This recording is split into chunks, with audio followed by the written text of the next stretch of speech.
just as we start every episode, we like to express our sincerest gratitude, our appreciation to our presenting sponsors.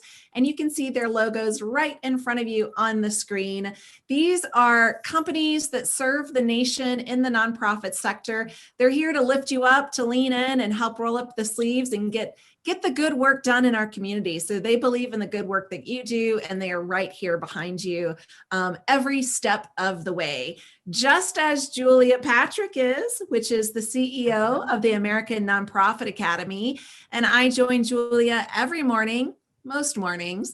I'm Jarrett Ransom, the nonprofit nerd CEO of the Raven Group. And I am so excited to share with all of you today our guest. She comes to us by way of Bloomerang. Stephen Shattuck had her, I believe, Madison, you were on as an article or webinar, something, but it blew my mind. And I said, we would love to have you on the nonprofit show. So I poached you from Stephen Shattuck with Bloomerang, but I want to welcome Madison Gonzalez, Advancement with Morning Light, on today's episode. Welcome, Madison. Thank you so much. I'm so excited to be here. And yeah, really looking forward to the next half hour with you all. It's going to be great. It's going to go by fast. It's going to go by fast because today we're going to talk about equitable and effective storytelling. Two words I don't think I've seen together. Yeah. This is an exciting topic. This is the first time I've actually spoken on this topic as well. So it's definitely going to be a really interesting conversation, I think. Good. Well, I'm really, really excited. So let's dig into it. Everybody's talking about storytelling. I know that you've won some national awards for storytelling about the nonprofit you serve. You've been engaged in it. You talk about this. Let's back up and tell us what it even means. Sure. So storytelling is giving people a voice. It's really one of the most effective communication in science, actually. So just something up, it's effective because when you think about it, from childhood, we're actually conditioned to listen to and absorb stories. So, stories really help us, form views about the world. We look to stories for, examples, we look for information, and also they're just enjoyable. They really connect, the listener to the person telling the story in a way that other forms of communication just can't do, because it's very show and not tell, form of communication. You have context, you have characters, you have, things that we can relate to in stories, and we're constantly trying to put ourselves into the shoes of the character. So your brain is actually, absorbing information, remembering information, and enjoying the information more than just, stats and facts and PowerPoints could do, right? So learning how to tell good stories is really important for your mission, for your nonprofit, because it really helps your audience, understand what you're doing in a more effective way. And not only that, it engages them on an emotional level. We're really trying to evoke that emotional response in our audience, because what we do is important, and we need support, and we need people to get it, and we need people to get behind it. And, so if you can get them emotionally interested by sharing a really powerful story of, maybe a struggle and then the triumph that you've helped facilitate and that they can then help facilitate by being involved with you, then it's just a really powerful way to, communicate what you're trying to do. And people act on emotion. As much as we all like to think we are carefully calculated and everything we do has a, purpose and a reason, really we're emotional beings, right? So storytelling is just the most effective way to engage people on an emotional level. Absolutely. You blew my mind by getting all the way back to childhood, right? Storytelling level. I immediately think of relatability. I think that's the word I'm trying to say. Exactly. Wow. So the teaser into the entire time this morning, and so I'm really excited. But you did, Madison. You already blew my mind when it came to that child opponent. So Madison, you work with a nonprofit. They're in Indianapolis. Before I ask for you to explain more about equity in storytelling, let's back up a little bit and give us an idea of how your work with Morning Light and how you are telling stories about your nonprofit.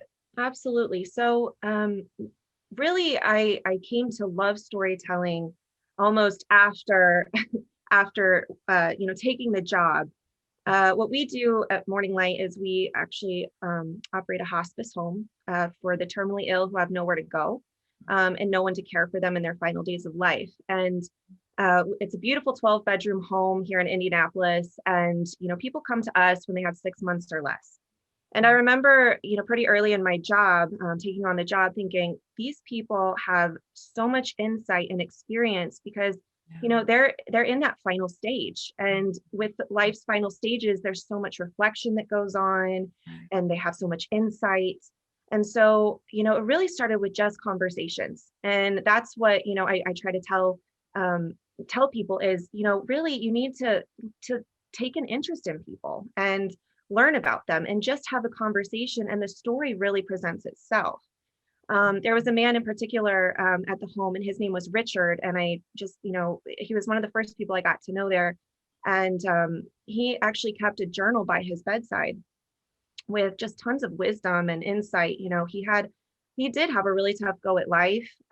There was, some addiction issues and troubled childhood and all of these things, but he turned his life around and, became actually a AA sponsor. He used his story to help, people suffering from a similar issue, right? And that's when I started to realize, stories are really valuable because they provide almost a guidebook for other people in similar situations. And, so people were looking to Richard, what do I do in this situation? And he was able to use his story to help. But not only that, in his journal, his very final entry, he ended up donating the journal to Morning Light, and it said, "Too many of us leave this world with our stories untold."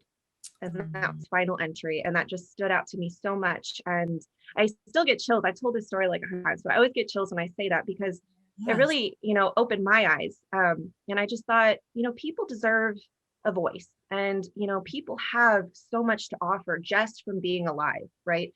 So I really started collecting the stories of the individuals that we serve, and part of that was to break a couple stigmas, which this kind of starts to go into the equity part. But, there's stigma around death and hospice. There's stigma around homelessness. How does someone find themselves in that predicament? And, how can we just start using human lives, faces, voices to maybe shed a little more understanding on how someone might find themselves in that situation? Maybe it was of absolutely no fault of their own, and just circumstances led to this. And now they're here and they need our help. And I found, people were really ready and willing to kind of share their life stories with me, knowing that it was going to benefit a good cause, knowing that it was going to hopefully, change some minds and open some hearts. And so we just started collecting, how did you get here? What was your backstory? Where are you from, and what experiences have you had? And then the most important part to any story is the struggle, really, because then you get to share the overcoming of that. And that's what we all really enjoy, right? Is how did someone take a tricky situation and turn it positive? And maybe it's just their perspective. Maybe their circumstance actually changed. Maybe something about them changed, or their environment changed. But we love to hear stories of people overcoming, and nonprofits are absolutely flooded with these because we see really unique situations, and all of us are solving a problem. So it's focusing on this, starting with the struggle, but then focusing on, okay, how do we overcome this? How do we triumph this together? And, with the help of the organization, but then also with the help. So this is the other thing, that I always try to share is, you're giving the donor an opportunity to be the hero of the story too, because we all need, the donors, we need the volunteers, we need the support.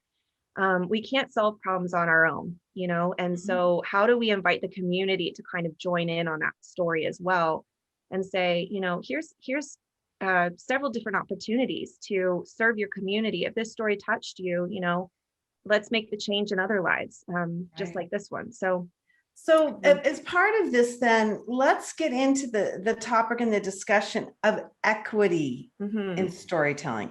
this is what I think Jarrett and I were so fascinated by. So talk to us about that and share with us what this actually means. So first, it's really important to think that as the storyteller, you're just the messenger. So, to start with, I know that, we talk a lot about the ethics around storytelling, right? We don't want to exploit people. And we definitely don't want to change their stories to benefit us better, right? Right. And so this is a question that I get quite a bit, where people are pretty uncomfortable sharing stories sometimes because they feel like they're maybe crossing a line in terms of privacy. I think a lot of the times we're kind of conditioned, like, don't ask questions, right? Like, don't ask questions that are going to be too personal or hard hitting. And so really you need to start with just thinking, I'm the messenger here. I'm giving somebody an opportunity to use their voice to make a difference. They don't have to take that opportunity if they don't want to. And you definitely want to get, permission, right? You want to get these like permission slips in writing before you start collecting stories and then sharing them, without consent. But if you have that consent, you're really giving someone a platform to use their voice to maybe shed light on, authentic diversity, right? Like, this is my story, this is my background. And this is where it gets really important because, like I said, stories are so emotional and stories are a connector. And so maybe, when we're talking about deals like equality, right, and equity, we're really wanting to give people an opportunity to say, this is my background. This is where I come from. I can take pride in my unique experience. And maybe I can teach you a thing or two about why I am the way I am, why I'm proud to be who I am. And we can see these stories that might start to change paradigms for people. And I think that it's just one of the most effective ways really to, have someone think, oh, okay, yeah, their experience is very different to mine. And maybe I can challenge myself on that a little bit. Right. Maybe I can look at a new script. A new script, exactly. And maybe we can start to engage in some meaningful dialogue because of that. And so you really, to preserve the story though, you want to get a lot of these firsthand accounts, which is why I always say, start with the conversation, but use as many kind of quotes as you can. Try to preserve the integrity of that story so that, if the person, hearing the story was sitting next to the person the story was about, you don't want them to feel uncomfortable, like, oh, I feel like I'm, taking advantage of this person. Right. Jarrett, I'm sorry, Jarrett, you had a question? Well, so much of this reminds me, Julia, yesterday was the National Day of Empathy, and talk about telling stories and how it, we can shape our opinions by, relating to stories from perspective. This just so much reminds me and really, it's what yesterday is as that National Day of Empathy. So I to address, because I thought, wow, what a great, tie-in to yesterday's National Day. Yeah, exactly. Well, Madison, let me ask you, going the other direction, how should a nonprofit recognize when their story is not equitable? I think the litmus test is really, asking the person the story is about if they're comfortable with it. If you're collecting the story, then send them a draft before you publish it. Are you telling their story in a way that best represents them? Are they comfortable with that? And also, whose stories are you telling? Are you telling just kind of one side of the story, or are you making an effort to really gain a lot of different perspectives? Because, even in any organization, you're going to have all kinds of different, backstories and upbringings and viewpoints. And so are you making an effort to really try to honor all of those different valuable insights so that we're getting the whole picture and not just, one? I think definitely, working with the person that the story is about in a close way, I think is a good way to start, and making sure that, they're happy with what you're sharing. So then let me go a little bit further and ask, how do you teach your nonprofit team that's going to be collecting stories and storytelling to be more equitable? I mean, because I feel like this is in the nonprofit sector, a really big topic that we haven't been really looking inwards on. We've been pushing it out. We've been talking about, the issue of being equitable, especially when it comes to certain sectors, like, the justice community, things of that nature. But going a little bit deeper within our own organizations, how do we do that? I think it's so much about conversation. I still think it's really about getting feedback from a variety of people. And if you don't know, then ask. If you don't know if someone's comfortable with something, then ask. And if there's something they're uncomfortable with, bring it up. I think having, engagement with your staff, and getting fresh perspectives and fresh ideas is the whole point of storytelling in the first place. And so I think really it's about just having those conversations and, what are we missing? Think about, all the different people that you serve, who's flying under the radar, and should we reach out to them and see how they feel? I think that just having an open dialogue is step one, really, when it comes to, making sure that all the bases are covered. And do your research. There's a lot of articles out there on this topic, and really you're right, it's almost this new emerging topic. So I feel like there's a lot of people going out there and speaking on it, but again, even me answering the question is just my perspective. So I just think that trying to gather perspectives and being open-minded, letting maybe your volunteers come forward and say, hey, this is my experience. And, then asking the board, hey, this is my experience. Asking your staff, think of all the different people that are involved with your organization. And you're going to get all kinds of different feedback, I think. Even the donors, what do you want to hear more of? What questions do you have? And I have a question, organic question. We warned you, we're various people. My question, Madison, and I know you said, you still tell Richard's story and it still gives you chills. When do we know that we've outused or outplayed a story? Like when is it time to put it to bed? Gotten that question. And it's different for every organization. So different organizations are going to have different story shelf life, we call it, because you might be dealing with a story of a child maybe, and then you're going to follow their whole transformation through school, and you can continue to show that name and update that transformation story. Maybe it's a health transformation, maybe it's if you have these ongoing clients that you're serving, then I think that story can be shared for years. Also, you can share the same story with new donors. So I share Richard's story on, different talks that I give, but this is the first time that you've heard it, So also think about maybe trying to segment your donors, as you're onboarding them, and having a welcome series with maybe some of your older stories, but this is new to them. So if you have a really solid story, you can still, continue to use it. Maybe just don't, use it every week with your, current donors. I try to collect new stories every year. Based on my organization, because of the nature of the work that we do.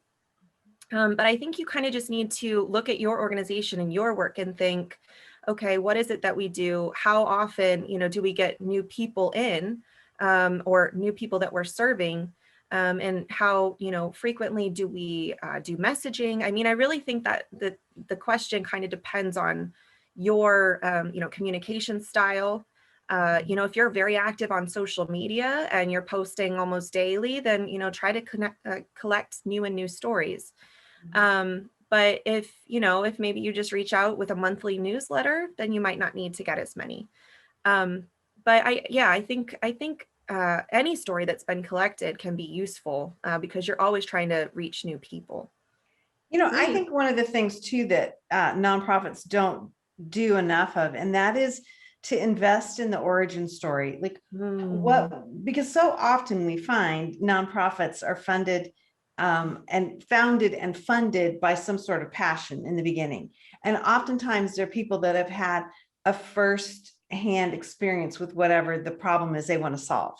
Yeah. And then over time, those people move on. I mean, they might pass away. I mean, it could be decades, if not, centuries go by. And I think that's a really important thing to tag back to. And I'd love for you to maybe just address that briefly. That's a fantastic point, and just as a nonprofit has an origin story, we all have origin stories. And so encouraging the board to consider what it is that got them interested. How can they package so that when they go out on your behalf, they're able to share that. And, we are all involved in the missions that we're involved with for a reason. And you hit the nail on the head.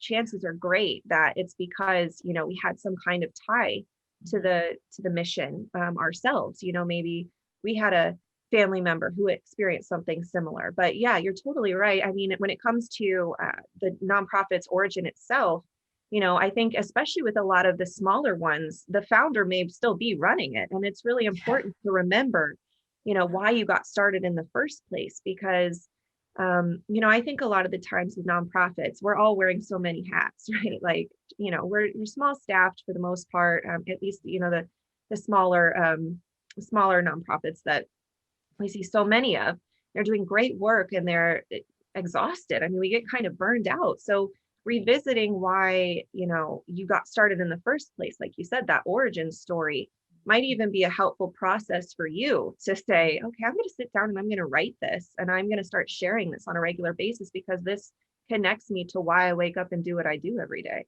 Right. So important. Well, it's hard to believe, our time is almost over. And I want to kind of frame this back up with, how do we know if we're being successful? Because, I think you can meet with somebody or talk to somebody or run a video and you'll be like, oh, wow, that's great. But how do we know if we've been effective and that we have been equitable in that process?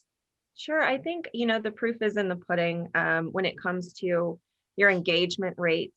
I mean, now with the digital era, it's so easy to measure when people are interested in what you're saying, right? Because you're going to get more open rates, you're going to get more likes on social, you're going to be able to measure, who's clicking through and doing that call to action. So, start testing your stories and seeing what is getting the most engagement, on your social platforms and on your, email constituents. And then, of course, we're all seeking that funding too. And so, how is the storytelling, once you switch your messaging, are you seeing more donations? Are you seeing more volunteers? I think you can kind of see some quick results really with this. And, now we have more access than ever to start sharing our stories to tons of people via, social media, via our, digital events now that people are hosting, and you get pretty immediate feedback.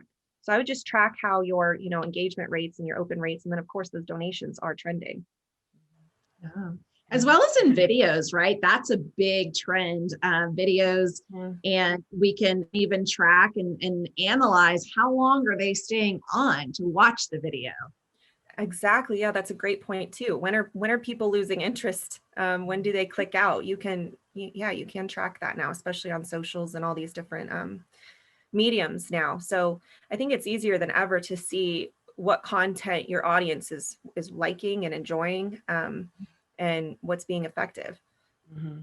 Absolutely. Well, and I think the effectiveness of it is only going to help you further the investment in navigating towards this way of communication. If you start to see that you are engaging with donors and the community and decision makers, it makes it easier to make these investments. Exactly. Yeah. And, if you get really good at storytelling too, I know something, we've done at Morning Light is figuring out how to package those stories and almost deliver them on a silver platter to the media. You might get really great attention that way as well. The media is always looking for these uplifting stories. And so if you get a really solid one and you can find the right person and just pitch the story itself, a lot of the times you'll find, I think that, people are willing to kind of bite on that because it's work that's already been done for them.